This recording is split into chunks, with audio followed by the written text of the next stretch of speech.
Bonjour, bonjour et bienvenue pour cette édition de Bourse au Live. Je suis Yves Boulet, je dirige l'école de la Bourse et c'est moi qui ai le plaisir ce matin d'ouvrir cette édition pour ces 3 journées, ces 3 jours organisés par Boursorama, au cours desquels vous allez pouvoir partager, échanger, rencontrer différents intervenants qui sont présents sur les marchés boursiers. Pour l'école de la bourse, ce matin, j'ai eu envie de vous proposer de répondre à quelques questions qui nous sont, depuis ces quelques semaines ou quelques mois, très souvent parvenues.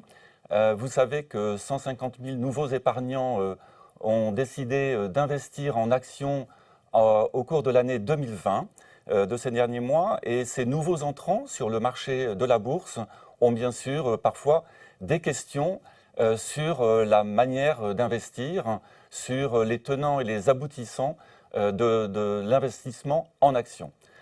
Du coup, nous avons sélectionné 5 questions principales que je vais vous commenter et auxquelles nous allons apporter un certain nombre de réponses. Donc, pour démarrer, tout de suite et sans attendre, je vous propose cette première question qui nous revient donc fréquemment. Quel choix faire entre une banque traditionnelle et une banque en ligne?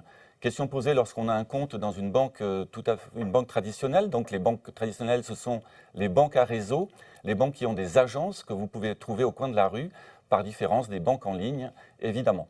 Donc les éléments de réponse sont finalement assez simples. La banque traditionnelle a un principal inconvénient que sont les tarifs pratiqués sur les opérations de bourse.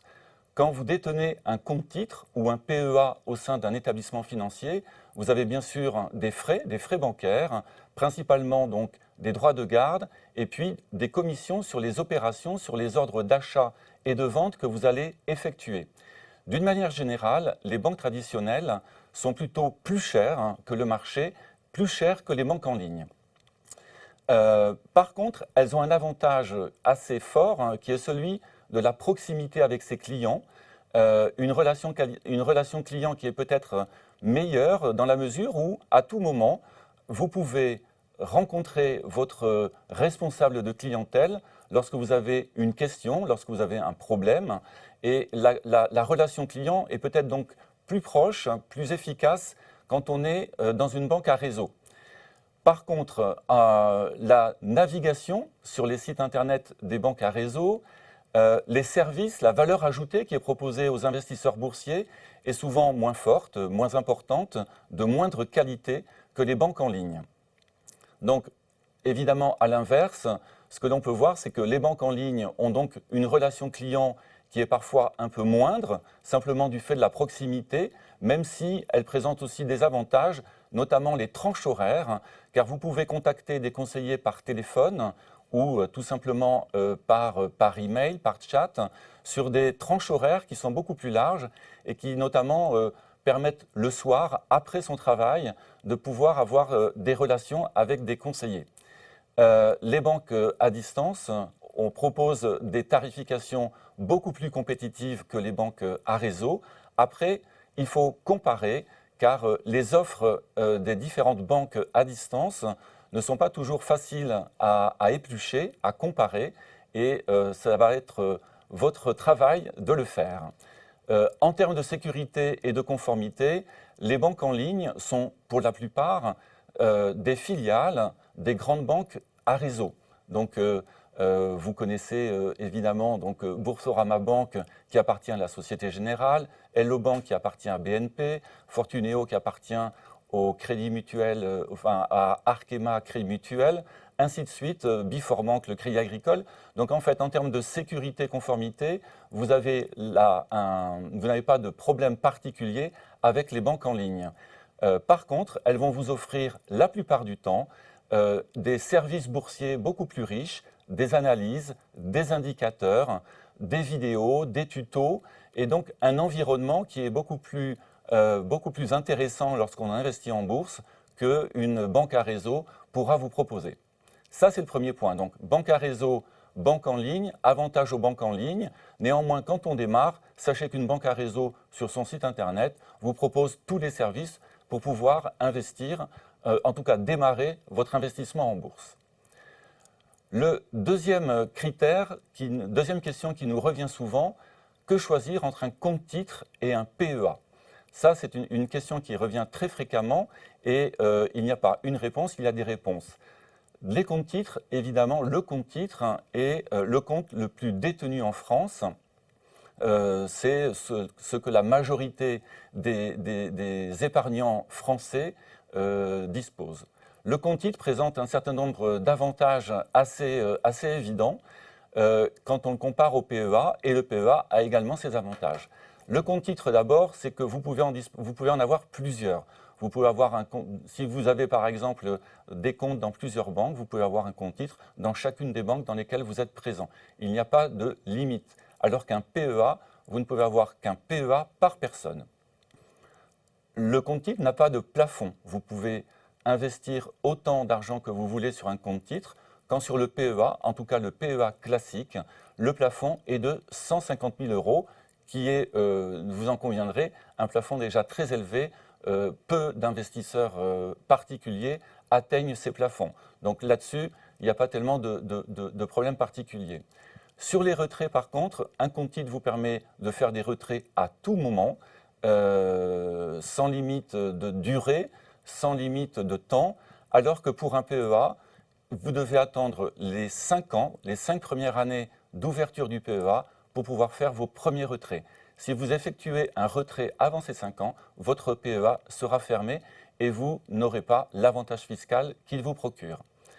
Sur un compte titre, vous pouvez acheter tout type de titres, tout type de valeurs mobilières et notamment des valeurs étrangères qui ne sont pas dans l'Union européenne, alors que pour le PEA, vous ne pouvez intégrer dans un PEA que des titres qui sont de sociétés basées dans l'Union européenne, plus 3 pays européens, la Norvège, le Liechtenstein et l'Autriche, je crois.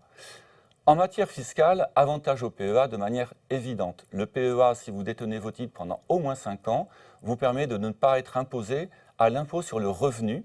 Et donc, vous allez augmenter largement le PRU, le prix de revient de vos titres, car vous aurez une fiscalité moindre grâce au PEA, alors que pour le compte titre, vous paierez votre fiscalité, j'allais dire plein pot, tout à fait normalement, et ce, dès la première année, bien sûr.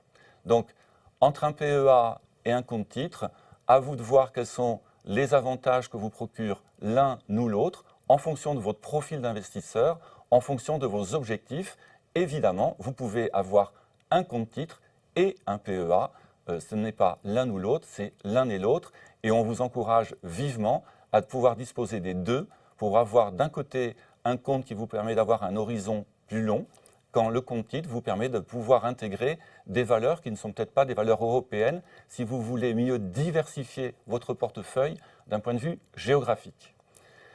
Troisième question à laquelle nous avons souhaité vous répondre, justement, quelle est la durée? Quand on investit en bourse, quand on investit en actions, quelle est la durée sur laquelle on doit investir? Quel est l'horizon de placement, l'horizon de temps qui est le plus efficace? Alors, sur ces horizons, vous devez savoir que, d'une manière générale, on privilégie l'horizon moyen-long terme. L'horizon moyen-long terme procure quand même un certain nombre d'avantages que n'offre pas l'horizon court terme.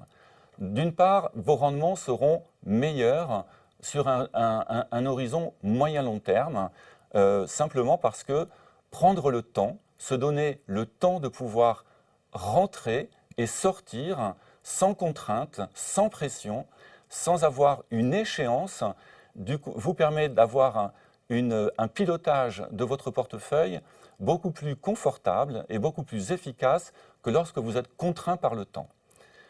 De ce fait, vous minimisez les risques dans cette gestion moyen-long terme, car du coup, vous pouvez décider notamment de sortir, de vendre vos titres, par exemple, au meilleur moment, par différence du très court terme. De la même manière, vous aurez moins de frais bancaires, puisque vous ferez moins d'opérations, moins d'allers-retours, moins d'opérations, donc moins de frais. Et si vous avez moins de frais, vous augmentez évidemment votre prix de revient. Autre critère également, qui peut être important pour certaines et certains, le fait d'être peut-être moins disponible. Quand on a une gestion court terme, on a besoin d'être en permanence connecté sur les marchés, de s'intéresser au marché, de suivre son portefeuille.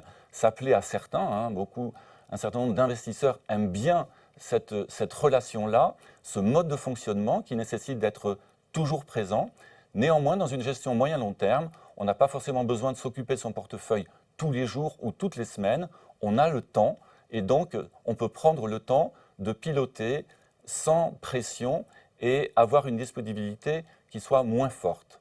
Enfin, sur le long terme, on l'a vu grâce au PEA, si vous détenez vos titres pendant au moins 5 ans, vous bénéficiez d'un avantage fiscal que ne vous permet pas le court terme. Du coup, le court terme, je l'ai là, c'est l'inverse, évidemment. Vous avez des rendements qui ne sont pas forcément meilleurs parce que vous allez avoir plus de frais. Donc du coup, ça amoindrit votre prix de revient. Et puis, du coup, vous prenez des risques qui sont plus importants puisque vous allez investir sur des périodes beaucoup plus courtes. Vous aurez donc des frais plus importants, on l'a vu. Ça nécessite d'être en permanence disponible. D'être disponible, c'est-à-dire avoir le temps de suivre son portefeuille, de s'informer, de lire, de suivre l'actualité, des valeurs que l'on détient, de suivre l'actualité des valeurs que l'on pourrait détenir. Et donc, ça requiert du temps et d'être très disponible. Enfin, sur le court terme, la fiscalité sera moins avantageuse. Donc, la fiscalité, on en parle, c'est un élément évidemment important. Et je vous propose du coup de répondre souvent à cette question. Comment faire, ou en tout cas entre le PFU et le barème progressif de l'impôt sur le revenu, comment ça se passe, comment est-on imposé, quelle est la fiscalité sur les actions. C'est un élément évidemment qu'il faut prendre en compte car elle va venir également amoindrir les gains que vous pourrez réaliser tant sur les plus-values que sur les dividendes que vous allez percevoir. Et nous vous proposons dans ces quelques slides, dans ce slide-là plutôt, de faire la différence entre les deux. La première chose, c'est qu'il faut savoir que depuis 2018, le PFU, prélèvement forfaitaire, ce prélèvement forfaitaire est un choix par défaut. C'est-à-dire que le fisc, le Trésor, va va vous imposer ce mode de fiscalité qui va porter sur la totalité des revenus. Il faut savoir que lorsque vous adoptez donc le PFU ou même le barème progressif, ce mode de fiscalité s'appliquera autant à vos plus-values qu'à vos dividendes. Le PFU, c'est un taux unique de 30%, un taux forfaitaire unique de 30% qui s'appliquera donc tant aux gains que vous aurez perçus, vos dividendes, qu'aux gains que vous aurez perçus sur les plus-values. Dans le cas du barème progressif, la différence, évidemment, c'est que vous allez intégrer vos revenus boursiers à vos revenus, qui vont donc s'intégrer. Vous allez bénéficier peut-être d'abattements pour durée de détention. Il faut que vous ayez détenu des actions pendant un certain nombre d'années. Et il va falloir que vous puissiez faire le calcul pour choisir le mode fiscal, la fiscalité la plus avantageuse. D'une manière générale, ce que l'on peut dire, c'est que si vous êtes imposé sur des tranches élevées, le PFU est à votre avantage de toute évidence. Si vous êtes imposé sur des tranches basses, voire non imposables, vous aurez intérêt à choisir le barème progressif de l'impôt sur le revenu. Vous avez dans ce petit tableau les tranches, en fait, les fractions donc, du revenu imposable, et vous voyez que sur les deux premières tranches, celles à 0% et à 11%, le choix du barème progressif se fait de manière évidente. Sur les tranches à 41 et 45%, le PFU de manière évidente. La tranche qui est plus difficile, peut-être à évaluer, c'est la tranche des 30%, puisque c'est une tranche avec un écart très important. On part de 25 000 € jusqu'à 73 000 €. Donc cette tranche-là des 30% concerne la majorité des contribuables français. Et il va falloir que vous calculiez en fonction du fait que vous soyez plutôt dans le haut de la tranche ou plutôt dans le bas de la tranche, si vous avez intérêt à choisir le PFU ou le barème progressif. Vous pouvez pour cela utiliser le simulateur qui existe sur le site de impôts.gouv qui vous permettra de pouvoir estimer quel est le mode fiscal le plus avantageux pour vous. Alors, autre question qui nous vient régulièrement, faut-il détenir ces titres au porteur ou au nominatif, sachant qu'on se rend compte que beaucoup d'épargnants ne connaissent pas le nominatif et donc n'en connaissent pas les conditions. Donc, le porteur est sans aucun doute le mode de détention en France le plus largement répandu. La très grande majorité des investisseurs boursiers détiennent leurs titres au porteur. Alors, qu'est-ce que ça veut dire quand on détient ces titres au porteur ou au nominatif? La première chose, c'est qu'au porteur, vous avez comme interlocuteur votre intermédiaire financier. Alors que quand vous êtes au nominatif, vous avez donc existe le nominatif pur et le nominatif administré. Vous voyez dans ce tableau les différences qu'il peut y avoir entre les deux. Le nominatif administré, comme le porteur, c'est votre intermédiaire financier avec qui vous êtes en relation.